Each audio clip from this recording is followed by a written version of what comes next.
हमारे प्रभु एवं उद्धारकर्ता यीशु मसीह के सर्वश्रेष्ठ एवं अतुलनीय नाम में हिंदी अप्पम के सभी श्रोताओं का हार्दिक अभिनंदन।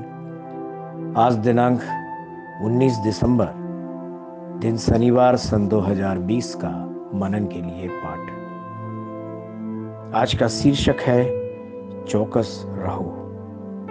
मत्ती रचित सुसमाचार उसके 24वें अध्याय के 43वें वचन में इस तरह लिखा है, परंतु यह जान लो कि यदि घर का स्वामी जानता होता कि चोर किस पहर आएगा तो जागता रहता और अपने घर में सेंध लगने ना देता।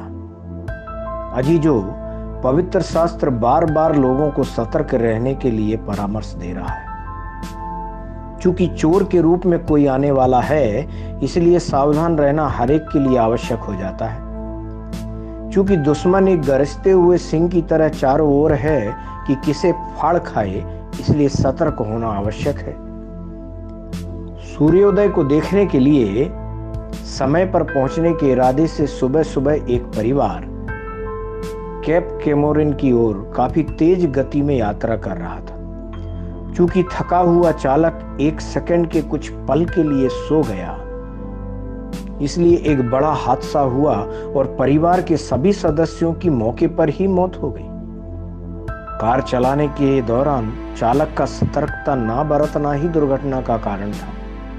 यही कारण है कि पवित्र शास्त्र सतर्क रहने की चेतावनी देता है। आपको जीवन में पवित्रता की रक्षा के लिए सावधान रहना होगा। शैतान आपके आत्मिक जीवन में दाग लगाने और दोष लगाने की लगातार कोशिश कर रहा है। एक बार गवाही का जीवन खराब हो जाता है तो चीजों को फिर से सही करना असंभव सा है। पहला पतरस पहले अध्याय के 15वें वचन में लिखा है, पर जैसा तुम्हारा बुलाने वाला पवित्र है, वैसे ही तुम भी अपने सारे चाल चलन में पवित्र बनो।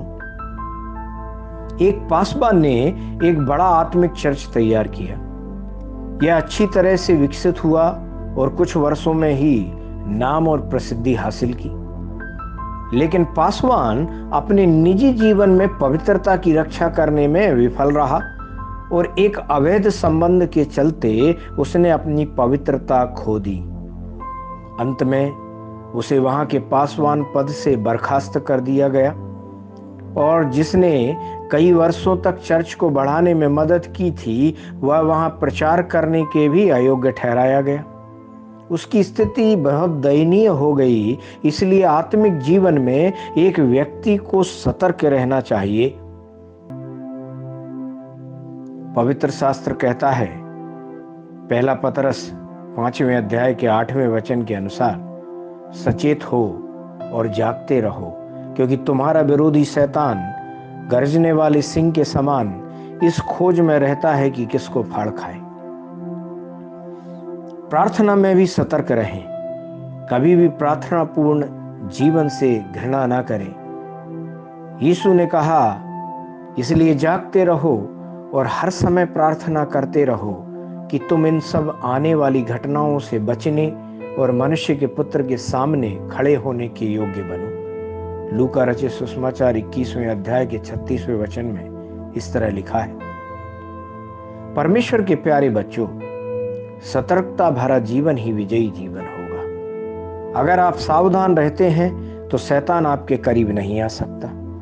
यदि आप चौकस रहेंगे तो आप खुशी से दूल्हे से मिलने के लिए आगे बढ़ेंगे। ध्यान करने के लिए आज जो वचन लिया है, थिस्सलुनीकियों 5वें अध्याय उसका 6वां वचन। इसलिए हम दूसरों के समान सोते ना रहें, पर जागते और सावधान रहें। परमेश्वर इन वचनों के सुनने पर, पढ़ने पर, मनन करने पर और इनके अनुसार चलने पर आपको बहुत ऐसे आशीष दे।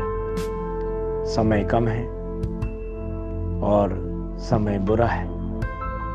हम सावधान रहें, सचेत रहें, ताकि परमेश्वर जिसने हमारे लिए एक धर्म का इनाम रखा हुआ है, वो हम प्राप्त करें। आमीन।